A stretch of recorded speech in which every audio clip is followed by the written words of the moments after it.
మరో breaking news చూస్తున్నాం. DCC అధ్యక్షులకు మీనాక్షి నటరాజన్, మహేష్ కుమార్ గౌడ్ కీలక ఆదేశాలు జారీ చేశారు. డీసీసీ అధ్యక్షులతో మీనాక్షి నటరాజన్, మహేష్ కుమార్ గౌడ్ జూమ్ మీటింగ్ నిర్వహించారు.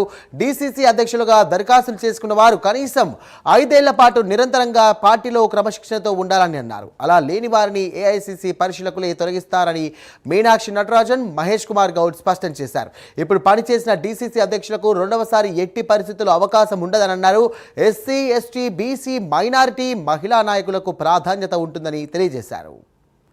ఇదే అంశానికి సంబంధించి మరిన్ని డీటెయిల్స్ అందించడానికి మా కరెస్పాండెంట్ అజీం సిద్ధంగా ఉన్నారు. అజీం, చెప్పండి. డీసీసీ సంబంధించి కూడా అధ్యక్ష పదవికి కీలక సూచనలు జారీ చేసినట్టుగా తెలుస్తుంది. అలాగే ఒక్కసారి పోటీ చేసిన వారికి మరోసారి కూడా అవకాశం లేదన్నట్టుగా మీనాక్షి నటరాజన్ అలాగే మహేష్ కుమార్ గౌడ్ కూడా తేల్చి చెప్పారు. దీన్ని ఏ విధంగా చూడొచ్చు? ప్రస్తుతం మన దగ్గర ఉన్న అప్డేట్స్ ఏంటి?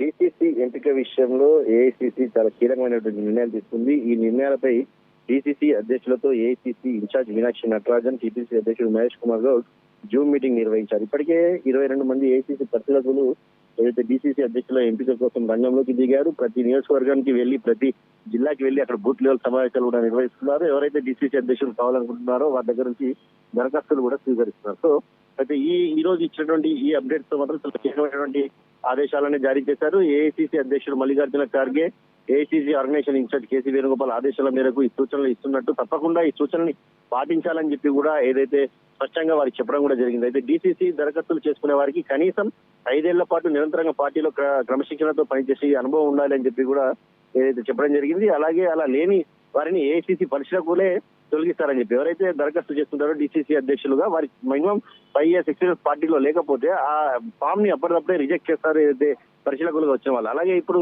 పనిచేసిన డీసీసీ అధ్యక్షులకు రెండోసారి కూడా ఎట్టి పరిస్థితుల్లో అవకాశం లేదు. చాలా మంది ఇప్పటికే ఎవరైతే డీసీసీ అధ్యక్షులు కొనసాగుతున్నారో అందరూ కూడా తమకే అవకాశం ఇవ్వాలని చెప్పి కూడా కోరుతున్నారు. సో ఈ నేపథ్యంలో వారందరికీ పార్టీ ఏదైతే జలకిచ్చిందని చెప్పుకోవాలి. రెండోసారి అవకాశం లేదని చెప్పి చాలా స్పష్టంగా దీనిలో చెప్పింది. అలాగే ఎస్సీ, ఎస్టీ, బీసీ, మైనార్టీ, మహిళా నాయకులకు అందరికీ కూడా తగిన ప్రాధాన్యత ఈ డీసీసీ ఎంపిక విషయంలో ఉంటుందని చెప్పి కూడా ఒక క్లారిటీ కూడా ఇవ్వడం జరిగింది. ఏఐసీసీ పరిశీలకులతో ఏ నాయకులు కూడా వ్యక్తిగత సంభాషణలు కానీ సమావేశాలు కానీ నిర్వహించరాదు. ఆ పార్టీ కార్యాలయాల్లో కానీ వారి ఇంట్లలో కానీ ఎక్కడ కూడా సమావేశాలు కూడా నిర్వహించకూడదు అని చెప్పి కూడా చాలా స్పష్టంగా చెప్పింది. ఇక అలాగే ఏఐసీసీ ప్రతిష్టానంగా చేపట్టినటువంటి ఓట్ స్టోరీ కార్యక్రమంలో కూడా గ్రామంలో కనీసం 100 మంది సంతకాలు చేయించుండాలని చెప్పి కూడా చెప్పింది. సో ఓవరాల్ గా డీసీసీ అధ్యక్షుల ఎంపిక విషయం సంబంధించి పార్టీలో ఏదైతే చర్చ కొనసాగుతుందో పాతగా ఉన్న వారే మరొకసారి అడుగుతున్నారని చెప్పి కూడా, కొత్తగా వచ్చిన వారికి ఎలా అవకాశం ఇస్తారని చెప్పి ఒక చర్చ జరుగుతుందో ఆ చర్చకు ఏదైతే మీనాక్షి నటరాజన్ పిసిసి అధ్యక్షుడు అలాగే ఖార్గే అధ్యక్షత ఏదైతే ఉందో ఒక ఫుల్ స్టాప్ పెట్టారు. ఏదైతే కనీసం 5 ఏళ్ల పాటు నిబంధన కంపల్సరీ పెట్టారు, అలాగే రెండోసారి అవకాశం లేదని చెప్పి పెట్టడంతో కూడా